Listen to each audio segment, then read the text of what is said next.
Hello visuals, welcome to episode 46 of the Visual... 46? 40, yes, 46, isn't it? Of the Visual Guy podcast. Now, it's been a while since we've done a wrestling one. And again, the last podcast we did, I was a solo one. There's another one going on today because Chris, for whatever reason, will not get up to date with WWE. And I want to do a WWE related podcast.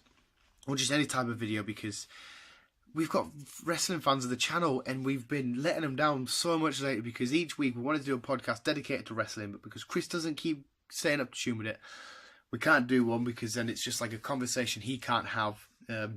So I thought, right, I'm going to do one, and today we might talk a little bit about what's going on in Raw and SmackDown at the end, but I'm going to say my favourite matches, stipulations, match types in WWE that I like to watch, that's good crack. Because wrestling is beautiful and brilliant. People may take the pill, oh, it's fake, it's whatever. But it's got a way to have a lot of fun. When you have a crazy match and two great competitors in there, it's so much fun to watch. The matchups can always be brilliant. And we're going to start off with the picture that you'll be able to see now. Yeah, you will, because Zack Ryder in the ladder match at WrestleMania is the thumbnail. The matchup you can see now, which is the next pay-per-view, and that's the Royal Rumble. The Royal Rumble is such a great match. It's so much fun. You don't know who's coming down. You don't know what number certain superstars are coming down. I want to say usually you don't know who's going to win it, but the past few years would just prove me wrong on that point. But you don't know what crazy spots are going to happen. You don't know what face-offs you're going to get. You're going to get so many different storylines in rivalries come out of the Royal Rumble. Whether you liked it or not, like The Undertaker, Roman Reigns. You had Goldberg, Brock Lesnar, and that all in there still. So Royal Rumble is one of the funniest shows you could ever watch in a million years. But then I think it's my favourite, but I also absolutely love the Money in the Bank ladder match, and not even just that, just a ladder match in general. When there's a load of superstars climbing ladders, because it's always that like moment of where somebody's at the top and it's like, oh no, they're gonna get it, and they get pulled down or something happens, and it's always fucking beautiful to fucking watch. And again, usually, I mean, you can predict a winner, but sometimes they do a really good job of pulling out of the bag. Somebody looks, oh my, yeah, I knew they were going to win, and all of a sudden they get stopped. I remember, was it 2013, 2012, where Randy Orton won it, and CM Punk was in the match, and Paul Heyman turned on CM Punk. I had CM Punk picked to win that, like I did not see that coming from a million years, and it's always got great spots. People jump off the ladders, all that kind of stuff. The next match that I love, these aren't necessarily in order because I can never really pick a true favourite, but the next one is just a straight up Extreme Rules match, or just a no holds barred, or no DQ, anything like that.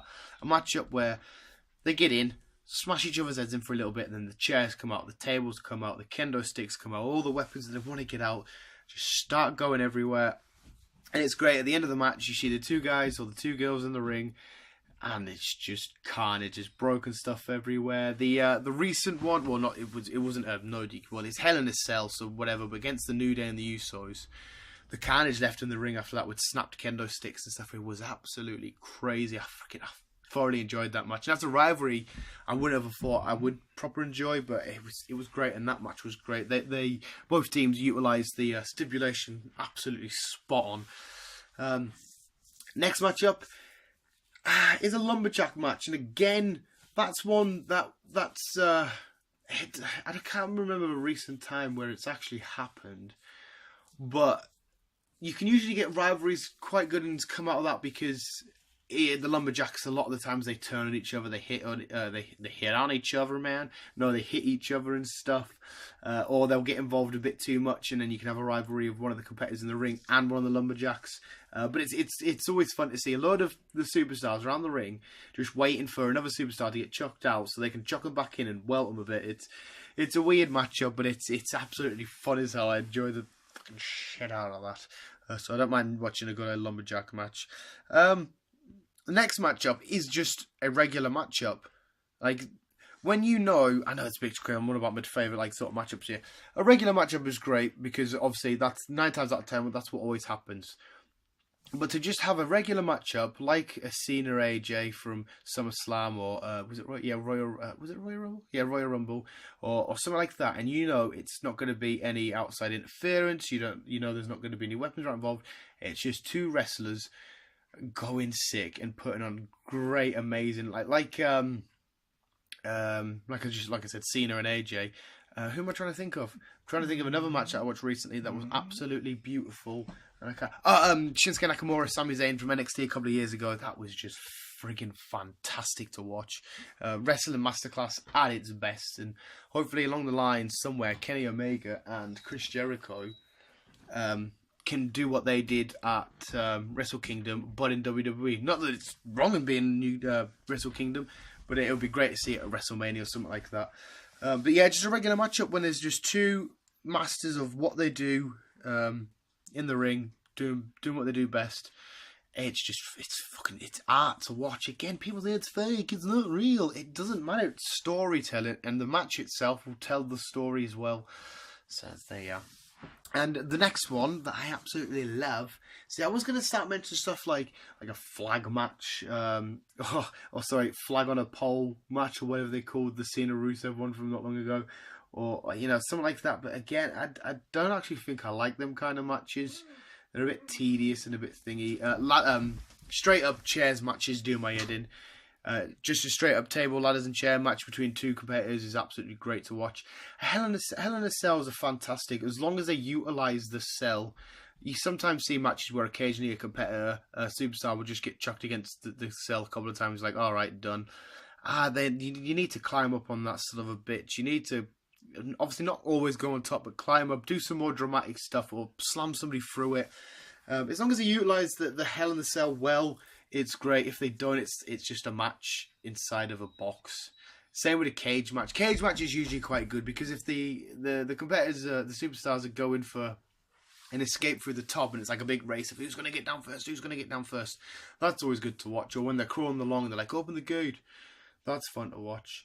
Tag matches are great. And if the tag teams themselves are tag teams that you love, it's awesome because you can get that hot tag in, and they can have a nice little bit of momentum, and then they can do some great tag team, double team moves. My favourite, I have to say at the minute, my favourite double team move may have to be, who would it have to be now actually? I like the way the New Day matchup quite cool. The new one, the Bludgeon Brothers, what Luke and Harper do is quite cool. But yeah, tag matches are just fun because your hot tags or the heel team, one of them will go on the outside, take out the face team, like whoever's on the apron, take them out. That's always cool to watch. And it's fun because you can have crazy, odd, messed up pairings. Like we've just got Shelton Benjamin and Chad Gable. Couple of a month or so ago, 2 months ago, they got paired up, which it was like, all right, cool, and they got together. They're cool to watch. They've just recently become SmackDown Tag Champs, but then they didn't, and there was a lot of controversy. So if you haven't watched that, would have been last week's episode of SmackDown, because this will go up on Tuesday for the year. There was a load of crazy shit going on that. The New Day formed a surprisingly fun tag team. Not necessarily the best wrestling I've ever seen. Like, Kofi's good. They're all good, but it's just a fun team because the characters and stuff are quite fun. But yeah, visuals. No, that was just me randomly chatting some WWE stuff. My favourite sort of stipulations thingies, because I wanted to give you wrestling fans something to listen to, or something to just get on the channel, because it's been so long. Chris needs to hurry. We can start getting more up to date with the wrestling stuff, and we can start doing a sort of weekly talk roundup-y thing. But yeah, so what's going on Raw and SmackDown? Just quickly, roughly, the Nia Jax Enzo thing. I don't know if I like it yet. It's a bit random, but it's a bit like, actually, it's quite funny. The Roman Samoa Joe stuff's been fun to watch. Roman's just recently beaten Joe. The stuff going on between Shane and Daniel Bryan, I don't know if I like it. Daniel Bryan does seem to be a bit heelish, to me personally anyway. Because like his answer to what Shane does kind of doesn't seem equal. So it's like, all right, you just being, because last SmackDown Shane sort of got involved, didn't mean to. He was trying to thingy. So Daniel Bryan's thing to answer it was like, yeah, we'll have Kevin Owens and Sami Zayn face AJ Styles for the WWE Championship at Royal Rumble. It's like, all right, okay, where are you going with this? Obviously Cena's going to come back. They announced Cena coming back on Raw, coming to the Royal Rumble. Don't know if that means he's going to have any involvement with Raw or whatever, but they announced it on Raw. Kurt Angle announced it. Anything else biggish that's blowing my mind? Not really. I don't think actually. It's been very Finn Balor. The club have all got back together, which is fun to see. Sheamus and Cesaro doing their thing. They interrupted Kurt on, well, not last episode, the episode, because, yes, last night's episode, week before last night's episode, they interrupted Kurt. He was talking about the rules for the women's Royal Rumble match, which is just the same as a normal Royal Rumble match. But yeah, it's been okay. I can't wait for the Royal Rumble though. There's always some great surprises. But visuals, hopefully you'd enjoy listening to this wrestling edition of the podcast. Just you're all a massive fucking bunch of legends. Visuals, you know what to do. Keep being you and keep on keeping on.